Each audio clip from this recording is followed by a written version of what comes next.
ഓം ശ്രീ ഗുരുഭ്യോ നമഃ. ഹരിഹി ഓം. ഓം നമോ ഭഗവതേ വാസുദേവായ. ശ്രീമന്നാരായണീയം ദശകം 95 ധ്യാനയോഗം.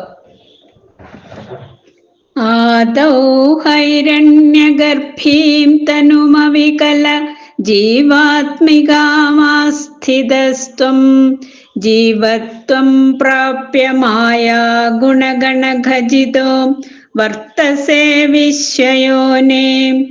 തത്രോദ്വൃദ്ധേന സത്വേന തു ഗുണയുഗളം ഭക്തിഭാവം ഗതേന ചിത്വാ സത്വം ച ഹിത്വാ പുനരനുപഹിതോ വർത്തിതാ ഹേത്വമം ഏവാം. സത്വോന്മേഷാത് കഥാചിത് ഖലു വിഷയരസേ ദോഷബോധേപി ഭൂമൻ ഭൂയോപ്യേഷു പ്രവർത്തി സതമതിരജസി പ്രോദ്ധതേ ദുർനിവാരാം. ചിത്തം താവത് ഗുണാശ്ചഗ്രതിതമിഹ മിതസ്ഥാനി സർവാണി രോദ്ധും തുര്യേ ത്വയ്യേക ഭക്തി ശരണം ഇതി ഭവാൻ ഹംസരൂപീനഗാദീത്. സന്ധി ശ്രേയാംസി ഭൂയാംസ്യപി രുചിപിതയാം കർമ്മിണാം നിർമ്മിതാനി ക്ഷുദ്രാനന്ദാശ്ച സാന്താ ബഹുവിധഗതയ കൃഷ്ണ തേഭ്യോ ഭവേയുഃ. ത്വം ചാചക്യാഥത്സഖ്യേ നനു മഹിതതമാം ശ്രേയസാം ഭക്തിം ഏകാം. ത്വദ്ഭക്ത്യാനന്ദതുല്യ ഖലു വിഷയജുഷാം സമ്മതക്കേന വാ സ്യാത്. ത്വദ്ഭക്ത്യാ തുഷ്ടബുദ്ധേഃ സുഖമിഹ ചരതോ വിച്യുതാസ്യസ്യ ചാശാഃ. സർവാസ്യുഃ സൗഖ്യമയ്യഃ സലില കുഹരഗസ്യേവ ത്വയൈകമയ്യഃ. സോയം ഖല്ലിദ്രലോകം കമലജഭവനം യോഗസിദ്ധീശ്ച ഹൃദ്യാം നാഗാം ക്ഷത്യേ തത് ആസ്താം സ്വയമനുപതിതേ മോക്ഷസൗഖ്യേപ്യനീഹ. ത്വദ്ഭക്തോ ബാധ്യമാനോപി ച വിഷയരസൈർ ഇന്ദ്രിയാശാന്തിഹേതോർ ഭക്തേവാക്രമ്യമാണൈഃ പുനരപി ഖലു തൈർദുർബലൈർനാഭിജയ്യഃ. സപ്താർച്ചിർദീപിതാർച്ചിർദഹതി കില യഥാ ഭൂരിദാരു പ്രപഞ്ചം. ത്വദ്ഭക്ത്യോഘേ തഥൈവ പ്രദഹതി ദുരിതം ദുർമദക്കോന്ദ്രിയാണാം. ചിത്താർദ്രീഭാവമുച്ചൈർ വപുഷി ച പുളകം ഹർഷബാഷ്പം ച ഹിത്വാ ചിത്തം ശുദ്ധ്യേത് കഥം വാ കിമു ബഹുതപസാ വിദ്യയാ വീതഭക്തേഃ. ത്വദ്ഗാഥാസ്വാദ സിദ്ധാഞ്ജന സതതമരീം ഹൃജ്യമാനോയമാത്മാ.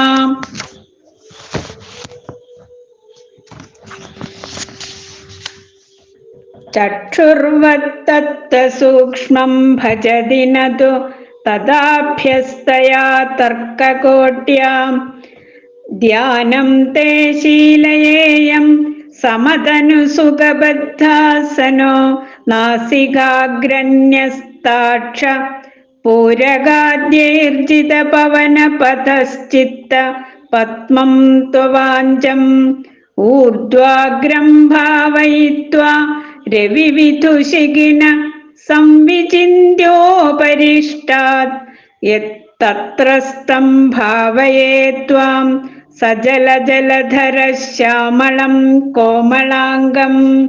ആനീലശ്ലഷ്ണകേശം ജ്വലിതമകരസത്കുണ്ടലം മന്ദഹാസസ്യന്താദ്രം കൗസ്തുഭശ്രീ പരിഗതവനമാലോരുഹാരാഭിരാമം ശ്രീവത്സാംഗം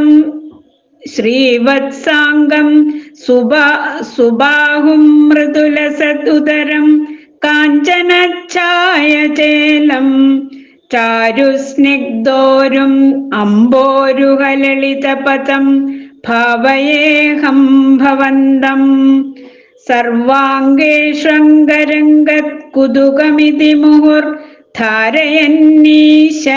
ചിത്തം തത്രാപ്യേകത്ര യുജ്യേ വദനസരസിജേ സുന്ദരേ മന്ദഹാസേ തത്രാലീനം തു ചേത പരമസുഖചിത് അദ്വൈതരൂപേ വിതന്നൻ അന്യജ്ഞോ ചിന്തയേയം മുഹുരിതി സമുപാരൂഢയോഗോ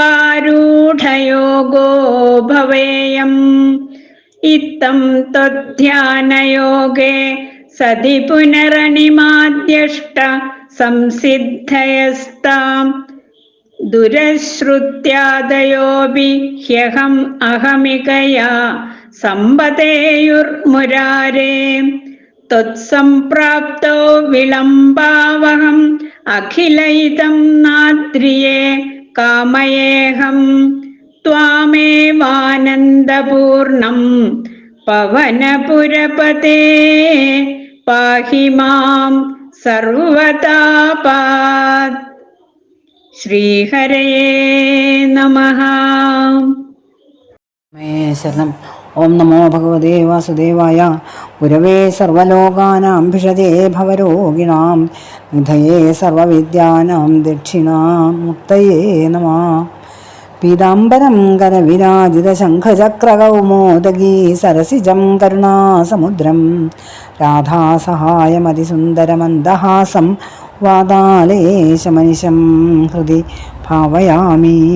ശ്രീ ഗുരുവായൂരപ്പ ശരണം. ശ്രീകൃഷ്ണായ നമ. ശ്രീമന്നാരായണീയത്തിലെ 95-ാമത്തെ ദശകമാണ് പറയണത് ധ്യാനയോഗം.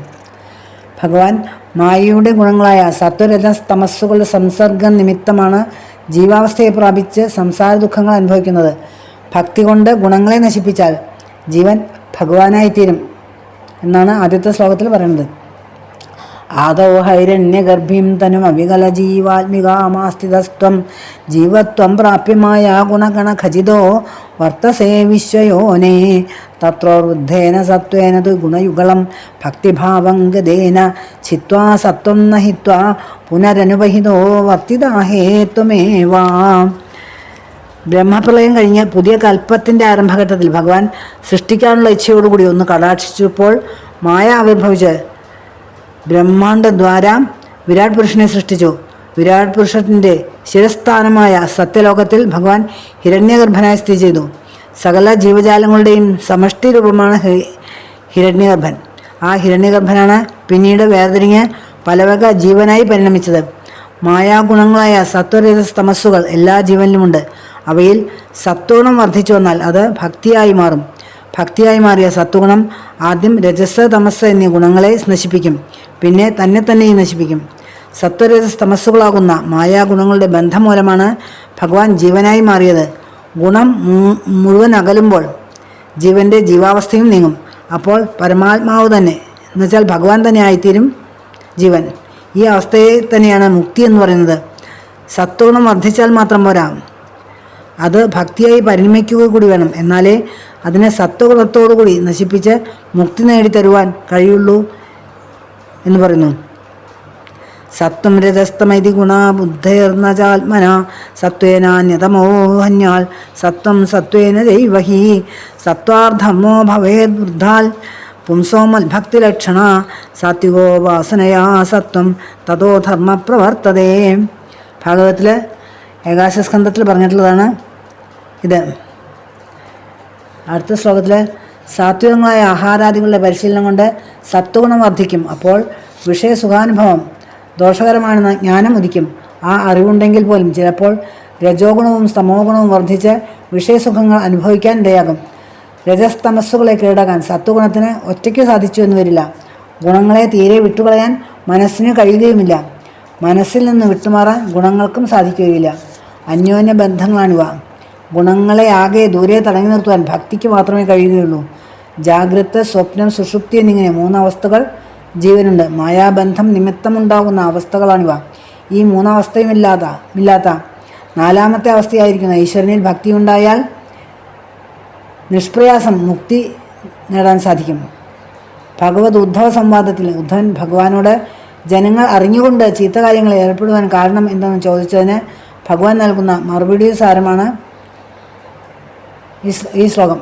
അതിൽ തന്നെ ഉത്തരാർദ്ധം സനകാദികളുടെ ചോദ്യത്തിന് ഹംസരൂപത്തിൽ പ്രത്യക്ഷ ഭഗവാൻ പറഞ്ഞ മറുപടിയുടെ സംഗ്രഹമാണ്. സദ്ഗതിക്കുള്ള മാർഗങ്ങളിൽ ഏറ്റവും ശ്രേഷ്ഠമായിട്ടുള്ളത് ഭക്തിയാണെന്ന് അടുത്ത ശ്ലോകത്തിൽ പറയുന്നുണ്ട്. കർമ്മയോഗികൾ പല സ്വഭാവക്കാരാണ്, പല രുചിക്കാരാണ്. രുചിഭേദം അനുസരിച്ച് കർമ്മമാർഗങ്ങളും പലതും ഉണ്ടായിട്ടുണ്ട്. ആനന്ദം കുറഞ്ഞും ക്ലേശം കൂടിയുമുള്ള മാർഗങ്ങളാണ് എല്ലാം. അവരുടെ ലക്ഷ്യങ്ങളും ഭിന്നങ്ങളാണ്. ഭക്തിമാർഗമാണ് ഏറ്റവും ശ്രേഷ്ഠമെന്നും വിഷയസുഖം അനുഭവിച്ചുകൊണ്ട് സാധാരണ ജീവിതം നയിക്കുന്നവർക്ക് ഭഗവത് ഭക്തിയിലെ ആനന്ദത്തിന് തുല്യമായ ആനന്ദം ഒരിക്കലും കിട്ടില്ലെന്നുമാണ് ഭഗവാൻ ഏകാശം 14ാമത്തെ അധ്യായത്തിൽ ഉദ്ധവർക്ക് ഉപദേശിച്ചിട്ടുള്ളത്. ഭക്തനെ ആനന്ദിക്കാൻ ഭക്തിയല്ലാതെ മറ്റൊന്നും വേണ്ട എന്നുള്ളത് അടുത്ത ശ്ലോകത്തിൽ പറയുന്നു.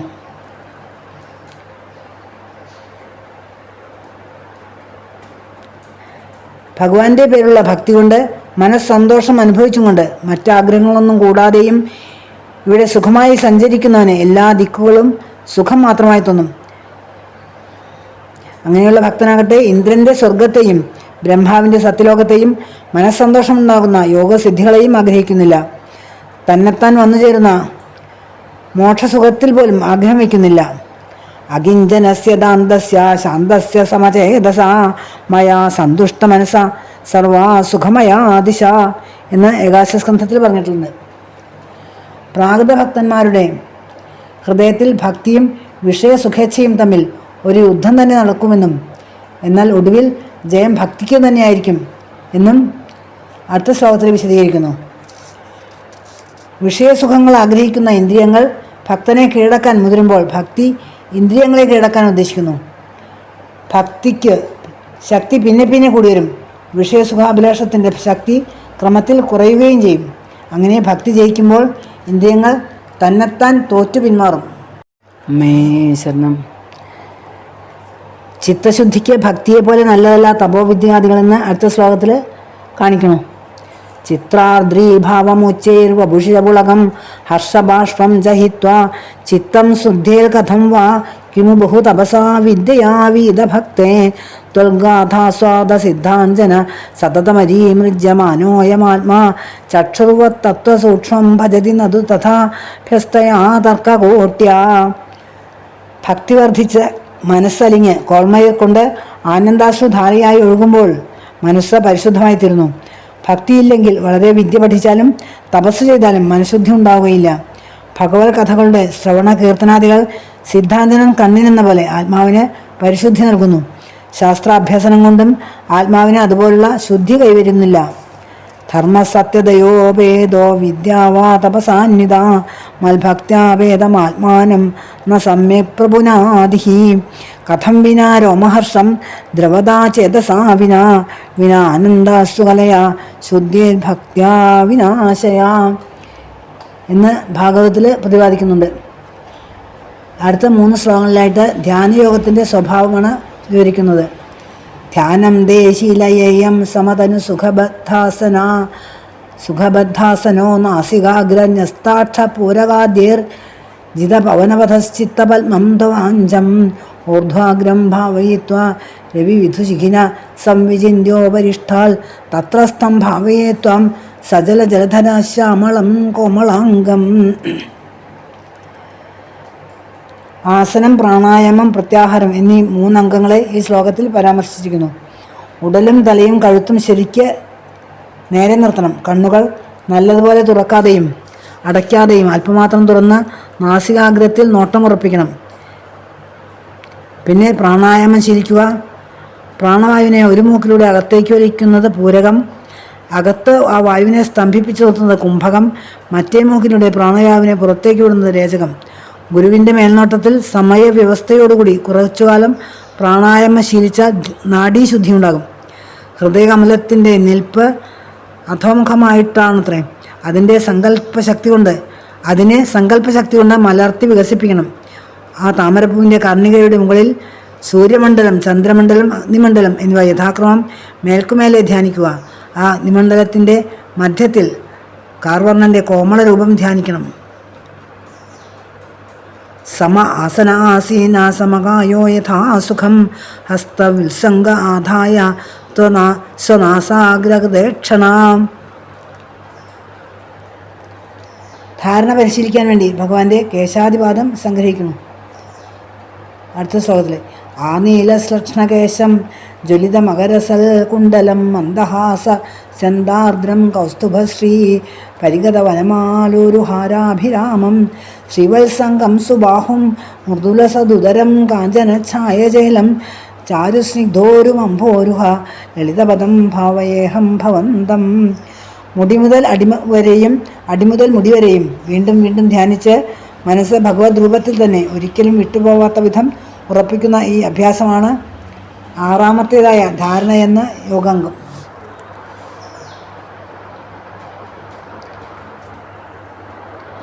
ധാരണയിൽ നിന്ന് ധ്യാനത്തിലേക്കും അതിൽ നിന്ന് സമാധി അവസ്ഥയിലേക്കും കയറിപ്പോകുന്ന സ്വഭാവം വർണ്ണിക്കുന്നു.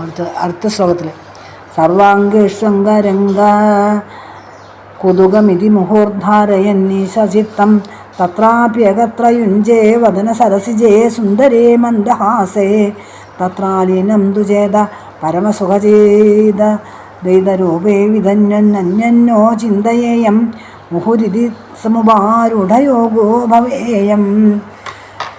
ഭഗവാന്റെ പരമസുന്ദരങ്ങളായ അവയവങ്ങളിൽ ഓരോന്നിൽ മനസ്സിനെ ഉറപ്പിച്ച് ശീലിക്കാൻ തുടങ്ങിയാൽ ബുദ്ധിക്ക് ഉത്സാഹം വർദ്ധിക്കും. ബുദ്ധി മനസ്സിനെ ഭഗവാന്റെ അവയവങ്ങളിൽ നിന്ന് വിട്ടുപോകാതെ നിയന്ത്രിക്കും. അങ്ങനെ കേശാദിപാദവും പാദാദികേശവും വീണ്ടും വീണ്ടും ചിന്തിച്ച് മനസ്സ് ഭഗവാനിൽ നിന്ന് വിട്ടുപോവില്ലെന്ന നില വന്നാൽ മനസ്സിനെ പരിധി ചുരുക്കി അതിനെ മുഖത്ത് മാത്രം നെറ്റി, പുരികം, കണ്ണ്, മൂക്ക്, കവിള്, ചുണ്ട്, പുഞ്ചിരി എന്നീ ക്രമത്തിൽ സഞ്ചരിച്ച് ശീലിപ്പിക്കണം. അതിലും പരിശീലനം സിദ്ധിച്ചു കഴിഞ്ഞാൽ പുഞ്ചിരിയിൽ മാത്രം മനസ്സ് നിർത്തുക. സച്ചിദാനന്ദമയമായ ബ്രഹ്മം തന്നെയാണ് പുഞ്ചിരി. അതിൽ മനസ്സങ്ങ് മുഴുകിക്കഴിഞ്ഞാൽ എല്ലാം മറക്കും. ശരിയായ ബ്രഹ്മസാക്ഷാത്കാരമാണിത്, മോക്ഷമാണിത്. അത് നിരന്തരം അനുഭവിക്കാൻ ഇടവരണേ എന്നാണ് മേൽപ്പത്തൂരിൻ്റെ പ്രാർത്ഥന.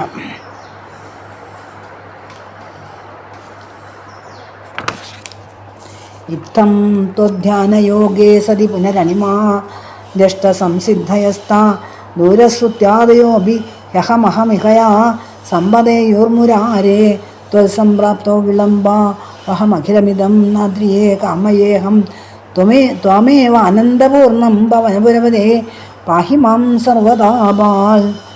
യോഗാഭ്യാസ പരിശീലനം കൊണ്ട് ഇന്ദ്രിയങ്ങളും മനസ്സും സ്വാധീനമായ ക്രമത്തിൽ അണിമാദികളായ അഷ്ട ഐശ്വര്യങ്ങളും ദൂരശ്രവണം, ദൂരദർശനം മുതലായ മറ്റു 10 സിദ്ധികളും കൂടി 18 സിദ്ധികളും തിക്കിത്തിരിക്കി വന്നു ചേരും.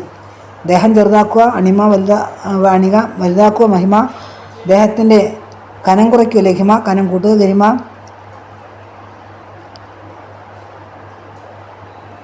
അങ്ങനെ തുടങ്ങി 10 സിദ്ധികളുണ്ട്. ഇതെല്ലാം യോഗ പരിശീലനം കൊണ്ട് സ്വാധീനപ്പെടുന്ന ശക്തികളാണ്. അതൊക്കെ ഭഗവത് ഐക്യ രൂപമായ മുക്തിക്ക് താമസമുണ്ടാക്കി തീർക്കും. മുക്തി അടയുന്നതിന് വിഘ്നമുണ്ടാക്കി തീർക്കുന്ന ആ യോഗസിദ്ധികളൊന്നും തനിക്ക് വേണ്ടെന്നാണ് ഭട്ടതിരിപ്പാട് പറയുന്നത്.